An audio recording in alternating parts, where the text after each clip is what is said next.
India in 2023 is not India of 2008. The tea leaves I'm reading is, I think they've made the political calculation that they know they can win a diplomatic war with Canada. They know they can beat us. It's not possible, really, for Canada, America, whatever the Five Eyes nations, whatever it is, to prioritize the assassination of one individual for a self-determination, humanitarian, or whatever identity movement versus the strategical significance and geopolitical risk associated with India and China and great power competition. The two are just not comparable. This is The Global Gambit. This is The Global Gambit, everybody. Welcome back. My name is Piotr, or Piotr, or whatever someone is calling me one day or another. This time around, we're talking India-Canada. Not something you would expect to be headline news in the world, but it was for many people. Just after India hosted the G20, just after India was very active in South Africa with the BRICS, and just generally India's been doing quite a lot of things this year, overtaking China, most populous country, expanding itself in the geopolitical sphere, growing in confidence. What is happening with the Canadian government? Well, a chap who is part of the Khalistani movement was suddenly no longer with us. The Canadian government essentially came out and accused the Indian government of doing this shall we say, domestic assassination. If this were to be remotely accurate, it would be a significant, seismic activity in the world of democratic countries, and has obviously left quite a few countries rather concerned. But it's more complicated than that, because India is integral for counterbalancing against China. And this is something that Trudeau, current leader of Canada, raised with the Indian government, Modi, when he was at the G20, of which it was essentially, we can say, Canada was snubbed. Trudeau's government was snubbed, and they hardly received any attention whatsoever.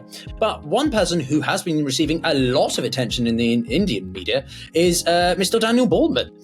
Daniel Bordman is a senior analyst, editor, journalist, commentator at the National Telegraph, an independent news organization in Canada. And he is, his tag name is Ranting for Canada. So I think that gives you a clear idea of what his approach to political commentary is.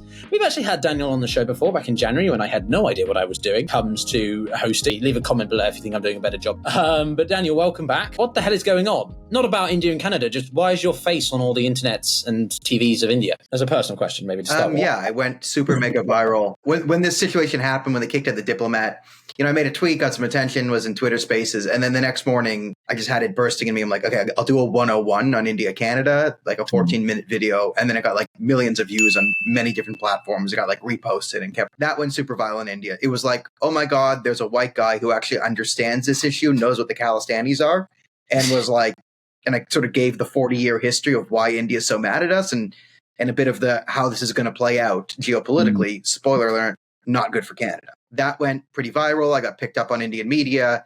I went on Indian media, had a few more viral moments there, being myself, ranting about Trudeau and Khalistanis. I was looking through the list on YouTube of your, like, once when I type in Daniel Bordman, you come up a couple of times. Now there's, I would say you've been like dozens of appearances. Like it's just full of your face. It's good work. You've really been in high demand, no? I even joined you for one. I met you on Indian television. We did one together. That was on a big debate panel. One where it was like 8 people. We all got to say like one thing one time. It's been a whirlwind. It's been fun. I've enjoyed it. Indian television's more fun than Canadian television because there's no pre-screening. So you can just go in there and say whatever you want and just rip it. It's sort of like podcast meet live TV in front of millions of people. It's weird and it's wonderful. So yeah, I've kind of become this weird sensation because I was a stand-up comedian and then I was a journalist and then I was both and I still am. And I'm also someone who knows stuff about Indian history and the Canadian history and what the Khalistani movement is and exactly what the problems are. And a lot of Canadians just had their head in the sand on this issue for 40 years and wanted to ignore it. I was not one of them. So when this thing blew up and a lot of people were like, oh, did India just like kill someone or something and we're mad and whatever? And no one knows the background here and who this guy was, what he was saying, the organizations he was a part of, what they were doing, what they were saying, open death threats to the Hindu community, Indian Canadians. I can give you like a quick breakdown for anyone new here. So this man, Hardip Singh Najjar, was killed in June, gunned down outside his Gurdwara by a group of assassins who fired like over 50 bullets at him. The Washington Post reported that, they looked like they were Sikhs. 3 months later, the Canadian government said there's credible allegations linking this murder to the Indian government. And that started this big, and then we kicked out an Indian diplomat on credible allegations with a potential link. We then kicked out a diplomat, so openly started a fight. Now, you go, okay, was there a clandestine assassination on Canadian soil? That might be something the Canadians would be mad at. We haven't come up with the proof. 2, the Khalistanis in Canada are involved in heavy gang activity all the time. It is not uncommon for a Khalistani gang leader, or in this case, Khalistan Tiger Force leader, to get gunned down by different Khalistani factions. It happened a few weeks ago for another Khalistani gang leader. We're not starting a diplomatic war over him. Did the Indian government do this? Did they not do this? Well, if they didn't do it and it was just a gang member thing, we've started a war over nothing and it's bad. Now, what if we do have some evidence? Like, what if we've intercepted diplomatic cables from India or tapped their phones where they say, hey, we got him? Now, are they celebrating because did they pay assassins to go and take him out personally? Or do they do something like leak some information to other Khalistani gang members that made it look like he was working with the Indian government and they manipulated a situation where the other gangs took him out? What do we do there? Right? Okay, but what if it was a direct, the Indian government said, this guy's a danger, we're going to take him out, hired some guys, whacked him, sent him back to India. And you go, okay, this is bad, but his supporters put him on billboards as the leader of the Khalistan Tiger Force, an offshoot of the Babar Khalisar who blew up the Air India plane, still the biggest one in Canadian history. No one was ever punished really in Canada. Okay, Canada never put anyone in jail. The mastermind of the bombing, Tawandar Parmar, he was killed in India in 1992. No one was ever punished really in Canada. The commission investigation, the Canadian government says he is the mastermind. The evidence says it was him. Now, he was killed again in India. But this guy, Hardip Singh Nijjar, outside his Gurdwara with all the Khalistani flags, they put a poster. So here we have the man we started a diplomatic war over, who his own supporters are saying he's the head of the Khalistan Tiger Force. And we did nothing. We just let this go on. The police do nothing. There's this in Canada. We stick our heads in the sand. The media doesn't cover it. And our media is pretending this guy was a plumber. He was a religious leader. He was a human rights activist. No, there's videos of him supporting suicide bombings against Hindus, violence against Hindus, calling for assassination of Indians, while chanting their allegiance to, again, the Khalistan Tiger Force. Fun fact about the Khalistan Tiger Force, their logo has a lion in it instead of a tiger, because it's the brain power of the Khalistanis. Yeah, so this is the diplomatic role Canada's got itself in. Quite a problem for the US. I think in the UK, we both joined together on that freestyle roundtable. This is now spread, this sentiment. The UK has now obviously got a very sizable Indian population. There's also this emphasis on representation, diversity, inclusion, and therefore, Sikhs and the expression of self-determination. There was one report that I think people should also be aware of, which is it suggested that the Americans had actually given some of this intelligence to Canada about this assassination. It's not over, basically. And I want you to continue with your breakdown, but I just wanted to add those couple of elements because inevitably this being a geopolitical. I think you you brought up some very important points. That's actually some very important points that lead into the next element of it. There is potential Five Eyes intelligence, so there's this thing, and maybe the Americans gave something here, and maybe they hacked some Indian cables or something. So we're not sure. We haven't seen it. Very important point here is the UK and Australia, less so in America, but it's small. There were attacks on Indian embassies there, and there was some nonsense in San Francisco. But there are other countries in the West that are enabling the Khalistani movement. Canada is by far the worst. We've been a hotbed of this. Again, the Air India bombing in 1985. But the UK and the Australians, again, through the diversity, whatever, the Khalistanis are gaining foothold there too. So my caution to Canadians, it's not going away, because if you look at the geopolitics, there's now incentive for India to make an example of us to deter this type of nonsense from other countries. Canada's in a weak geopolitical position since Trudeau's sort of undermined our alliances. We were on thin ice with Five Eyes beforehand because of our Chinese interference scandals. Our allies have been openly musing about how much they could trust us and have this information not leak to the hands of the CCP, IRGC, or whatever it is. Because of the ideological corruption there. So if you look at India stuff, it's no one in India is going to care if it's proven that Modi got on the phone and said, kill this guy. It's not going to make him unpopular in India because they're going to show the videos of him saying, I'm going to destroy India, balkanize it, cause a civil war, kill, kill, kill, kill, kill. And again, as the leader of the Khalistan Tiger Force, this is like Americans like, oh no, what am I going to do without Anwar al-Awlaki? Like, no tears will be shed for him in a country of 1.5 billion people. Is the world going to rally to the Canada's cause over the leader of the Khalistan Tiger Force? This is a question we have to ask ourselves. Yeah, you might want to deter India. Let's say hypothetically, let's go with the line through it is that this was a hit from the Indian government. Was it really wise when these Khalistani gangsters get whacked all the time to start a diplomatic war over this guy?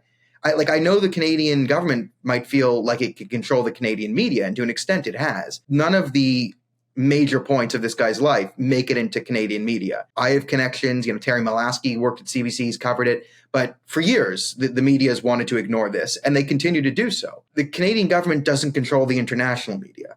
Eventually, a journalist somewhere who isn't reliant on Canadian government subsidies, another problem in Canada, all our major media outlets are reliant on Liberal government subsidies, they're not going to push this. And if they do push this, there are certain organizations, WSO probably chief among them, that will push back. They'll cry racism. They'll file diversity charges. I mean, Canada's been bullied under Trudeau government. We changed it to something like people who violently, we watered it down to like people who violently advocate for a violent separation of the Indian state. Like, right, we erased all of it. There are many people in our government who have open Khalistani affiliations. Our government in 2018 invited Jaspal Atwal, who's convicted in Canadian courts of attempting to assassinate an Indian minister, spent 5 years in prison for attempted murder. He was invited by the Liberals to come and hang out in India, someone who has a history of trying to murder Indian officials. Like, this is the level of insanity. He has pictures with a bunch of different Liberal MPs, ministers, you name it. This is a problem. Jagmeet Singh, who is the third party head, but he's propping up the Liberals in a coalition. I mean, sort of vice prime minister, quasi-vice prime minister of Canada right now. He's an open Khalistani. He was an Air India conspiracy theorist. It took him 3 tries to accept the Air India bombing and it wasn't until there was massive pushback where it actually made the mainstream that he dropped the Indian government bombed itself. You think that's a good thing? Everyone would be like, oh, whoa, not Jagmeet. So he has a lot of power. He's propping up the Liberals. Yeah, so I'm gonna jump in there. There are going to be people who don't take your position. As always with my show, I try and play devil's advocacy just for sake of argument. But before we come to that, actually, I think it's worth sort of breaking down just a little bit more about the domestic situation in Canada, because for some viewers, political sense, this is a geopolitical macro current events podcast, right? Who on earth is going to, and not offense to Canada, but what the hell happens in Canada? Right? We had the truckers thing that you were part of. Canada's been supposedly a pin-up boy, or whatever the expression is, for, peace, stability, democratic freedoms and progressivism and stuff. Not that I always agree with all of that stuff, but, in the case of Trudeau, I mean, the guy's been in power for best part of 8 years now. Yes. He has increasingly just gotten on my nerves. I think some people tried to say it was a joke, but when he corrected someone so patronizingly being like, it's not mankind, it's people kind, I'm out. So the forgot that one. Well, yeah, that was 2018, I think. It's such a anyway. That was 2018. That was in the old world. Before he started looking like a hobo with this beard and like sort of, I think he's groomed up again. But anyway, very strange. That was pre-COVID Trudeau. Yeah. He went through his midlife crisis. But anyway, just a couple of comments on the geopolitical, because then I want you to break down a little bit more the domestic Canadian side. Someone who focuses on the big picture, the geopolitical sphere. The Five Eyes, just for context, is all the Anglican states in New Zealand, Australia, UK, Canada and the US. And as I said it in our joint interview on Saturday, I don't think that the human rights self-determination movement by a specific group of people in another country is going to be prioritized over the strategical geopolitical balancing against China, right? From the United States perspective, they're not going to pick, as much as Canada is their longest term, biggest ally, immediate trading partner, they're not going to jeopardize that by risking their relationship with India because of of how strategically significant it is to their access to South Asia, Southeast Asia, a counterweight to China, and just generally sort of whether or not you wanted to say they're containing China or whatever it is. So it's the hard realpolitik of this kind of topic. And I was listening to a podcast by The Diplomat the other day, and they basically said, unless we see an equal sort of expulsion of diplomats from Canada to India, what is Canada going to do in response to the Indian government's, expulsion of, I think it was 41 diplomats? What do you think about that? Could we see tit for tat diplomacy or not? And second, then, could you break down a little bit more just about the political scene in Canada? Because mainly I want you to rant a bit about that because it's highly entertaining. Yeah, it's a dumpster fire. From my sort of musings, I think there's only one significant punch Canada can throw at India. Right. And that is to freeze remittance payments going back into the country. A lot of Indian Canadians came here to work and they support their families back home. And those families would go into destitute poverty without the Canadian money, not as much as the people in America and the UK, but we can significantly hurt a good amount of Indian families and cause a kerfuffle internally. In terms of diplomats, like India wanted to reduce diplomats to make them equal. I think that's like just the excuse they're giving. I think they want to throw a punch at Canada. And the way I interpret this is, again, Canada has been very ideologically corrupted. I think the Indian government wants to, one, flex its strength on us, and two, see who we choose to stay. Are we keeping the Pakistani-aligned Khalistani sympathizers, anti-India diplomats who have a sort of a far-left Modi is evil, Modi man bad, we got to stop the right-wing Hindu, blah, blah, blah. Are we going to keep those people? Or are we going to keep the adults there to talk about trade and diplomacy and geopolitics and the ones who can work things out? And I think that's the test that Canada is going to be put through coming October 10th. Like that's my initial read. Trudeau's starting to back down. He's asked for private talks, which I think is a good idea. I said I got a bit of heat from that because, there's a lot of hardline. And my point was that Canada make a good move. And I'm cheering for Canada. Like I don't want this country to collapse and be run by idiots forever. I would like it to be in a stronger position. That was, I think, smart. We took a step back. We looked a bit weaker and we went to India saying, hey, can we talk privately? And I understand why Indians are mad because we did it all publicly and it seems disingenuous and gaslighting. That's standard Trudeau, okay? So if you don't feel gaslit when listening to Justin Trudeau, then you're not listening to Justin Trudeau. But it does seem like a good move to me. You look a bit weaker. If India says no, they look unreasonable. It feeds into this whole Modi's breaking international norms relations. So we've made the Indians very short-term a decision of do they sacrifice some international momentum or some domestic momentum? And okay, well played, Canada, for a bit. You took a hit to potentially do something productive. I didn't think we had it in us, but hey, surprise, surprise. So how these private talks will go, probably a disaster. I do think the Indians have to accept in some way or else refusing to remain unreasonable. My suggestion to India is they should say, we will talk to Canada on the precondition that the first topic is the Khalistani movement in Canada and the problems it possesses. I think they need to make Trudeau say Khalistan is a problem out loud before having a talk with him because they need to break, like if we're going to cause some domestic momentum loss in India, they need to do the same to us and basically say, we know that you're not talking about who this guy is and what's going on. Say it out loud and we'll talk. I think that's a fair compromise to get into these private talks, which Justin Trudeau probably will mess up, but it will calm relations. And I think the get from India is say Khalistan out loud and we'll come to the table.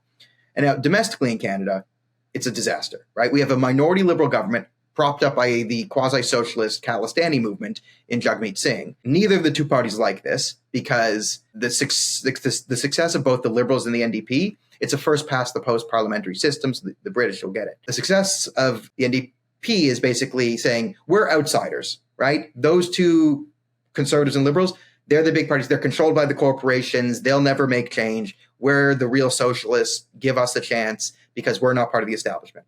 Liberals, on the other hand, need to say, we're the moderates. Vote for us. We'll be nice to minorities and we can be reasonable. That's sort of the Liberal mass appeal.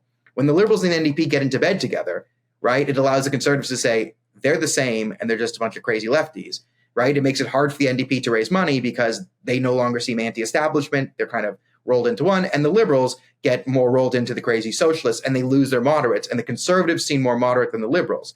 And Canadians love politicians who the media can portray as moderate. We don't like moderate politics. We like thinking we like moderate politics. It's like the green energy thing. Like recycling doesn't work. We're just throwing garbage in Indonesia, but you feel a little good like when you throw the bottle in the recycling and not the garbage, right? That you're not doing anything, but you get that little, ooh, I'm a good person, right? That's sort of the thing with like, oh, we have a moderate. Right? I don't care what the policies are. I just want to go and tell my friends in America, and I want to go tell Piotr on this thing that Canada is a very moderate country, right? I want Piotr to call Canada this is a big thing. So they've entered into sort of this Faustian bargain, Justin and Jagmeet, to ruin their parties, but get them both to 2025.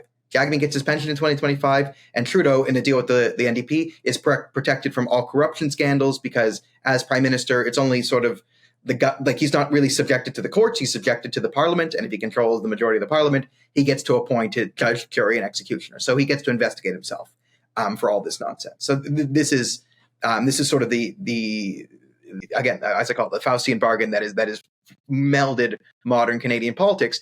And is it so unpredictable and unreasonable that the two people who do this to the parties that they claim to hold dear would also act in their own self-interest over our countries and start a diplomatic war with India due to the ideological corruption within them? I say the chance of that is not zero. Very expansive set of things there to really sort of mull over. I just thought, Canada's going more and more towards the left and it's becoming fully entrenched. It's moments like this where it completely pivots back the other way suddenly. And, I've been speaking to some other Canadian friends and they're sort of reacting in a way like, we may not like everything about the Conservatives. We feel that are a little bit inept or something like that. It's a bit like us in the UK where it's the other way around, right? We're not overly sure about Sir Keir Starmer and the Labour Party, but how bad and inept and just terrible the incumbent Tory government is, like your Trudeau Liberal government, it's just like they got to go. They got to go. Anything is better. Like they're the worst. Yeah, they got to get wiped out. I mean, yeah. I mean, the free speech stuff under a Tory government is insane. Like the violence. I mean, I was watching sort of you get called Turf Island. This is all a conservative government. Yeah, that's crazy. And I'm glad Jeremy Corbyn's been excised from the local party because, that's I mean, it's hard to get worse than Trudeau, but you can get worse than Trudeau. 2019 was really bad for the UK because it's like we had Boris Johnson, who was very much pandering to the far right or just the populist right of the electorate or more specifically the Tory party and just was anything pro-Brexit. Just we got to get Brexit done. Brexit was our thing. I also wanted to mention that actually in what we've been talking about from the Indian perspective, actually, Daniel, I had a really interesting conversation with a chap called Gautam Disastrous about his new book and about Bharat. So this is, a lot of things are happening with India. And one of the things I asked him briefly was about the Khalistan movement and sort of idea of self-determination in India, and he was staunchly, obviously, not on board with that. And this idea of the Greater India, or I forget the name for it in United India. Maybe that one. That sounds like a football team. So lots of interesting things. That video has actually just been released. You can find it on my timeline if you're interested in checking that out, people. But yeah, so I mean, going forward from here, then, Daniel, what do you think? Are we just going to see this kind of not blow over? Could we see this escalate in other countries whilst the Canadians try and get hold of it internally through backdoor diplomacy, or is this just going to keep going till the end of the year? How do we see an actual de-escalation? I mean, the actual de-escalation is, I can see a pathway out of it, but it would require a significant blow to the ideological Khalistanis who have significant power in the Liberal and NDP parties. So there'd have to be some sort of revolution within the backbenchers who wake up and say, oh, this is a problem. And, is that even possible in the modern Liberal NDP party? We have to know. And so you've talked about, so you've interviewed people in India, and India in 2023 is not India of 2008. Okay, 2010 even. I mean, India has decided it's coming. It's no longer little brother as a country. The tea leaves I'm reading is I think they've made the political calculation that they're about to. They know they can win a diplomatic war with Canada. They know they can beat us. They know the position they're in, and they're going to win. And they're determined to win, and they know they can. So the de-escalation here, and the ultimate win condition in geopolitics is both countries become strong allies and start trading again. Don't work with extremist factions to undermine the others. Like, that's my win, right? That's how I think we win this, really. But the only pathway I see out is liberals start to do something about the Khalistanis.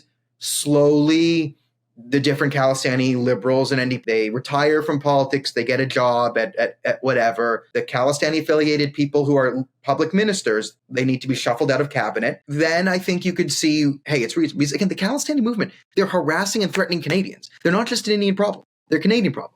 They blew up a plane full of Canadians, and they continue to commit assassination violence on Canadian soil. Yeah, for this woke, progressive, diversity, equity, inclusion country we are. And we're facing a situation where there's people being horribly oppressed and harassed and threatened, but they're not white and the people doing it to them aren't white. So we haven't cared. But this is fomenting violence in another country.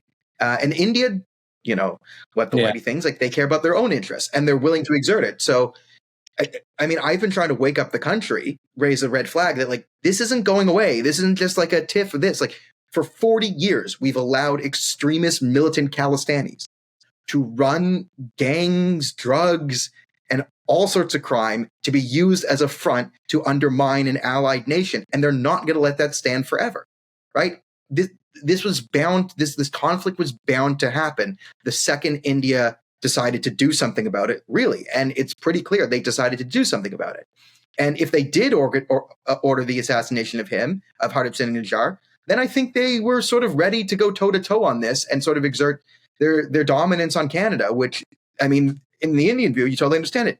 If India did this in Botswana, right, whack the guy, no one would care, right? There's a difference between a Five Eyes country and Botswana. We all should be equal. But let's be honest, India is more important than Sri Lanka or Peru or whatever, right?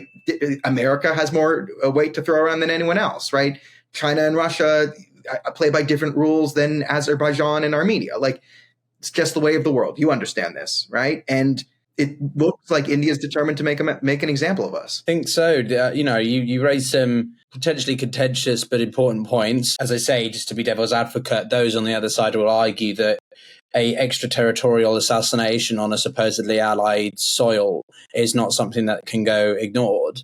But then, as I was saying, and you've made very clear through your own points, it's not possible really for Canada, America, whatever, the Five Eyes nations, whatever it is, to prioritize the assassination of one individual for a self-determination, humanitarian, or whatever identity movement versus the strategical significance and geopolitical risk associated with India and China and great power competition. The two are just not comparable. Groups like Human Rights Watch, Amnesty have obviously compared this, as well as other media outlets, to Khashoggi, the Turkish journalist who was assassinated by the MBS or Saudi Arabia, seemingly, most likely a few years ago. So it seems pretty clear which way it's going to go. I think as we wrap up for this evening, are there any quick final takes, 30 seconds you want to make people to keep a lookout for? Anything you're going to be producing on National Telegraph? If you're in Canada or you have a platform or you're interested in censorship or if that's another topic you care of, please pay attention to Toronto for the next 2 weeks. Help us push back against the government and hopefully stop some internet censorship laws. And the appeal I would make to other people in the West is, like, we tend to copy each other's laws. And if you get an authoritarian, or if the Labour Party gets in, or the Democrats do something crazy, they might copy what Canada has done. And a good way to stop them is help us push back here. So I'm building a hill to die on. And if you could come join me or support it, that would be much appreciated, world. Well, world, thank you very much for watching. This has been a conversation with Daniel Bordman. Had each other on before. He was kind enough to join me on my podcast before I had any idea what I was doing in terms of my microphone. I was actually sitting in my bathroom in Mexico the first time we had a chat about Iran and globalism. So if you're interested in either of those two things, then keep a lookout on my YouTube channel. But if you enjoyed it, share it around. Do follow Daniel. Do go and check out YouTube and his appearances on the intermediate. It's highly entertaining to see someone as pasty pale as Daniel. He doesn't even have a tan like me on Indian news. I'm joking, but it's a very amusing. He talks and. But you're right. So anyway, that's it from me, everybody. See you around in the future. Take care.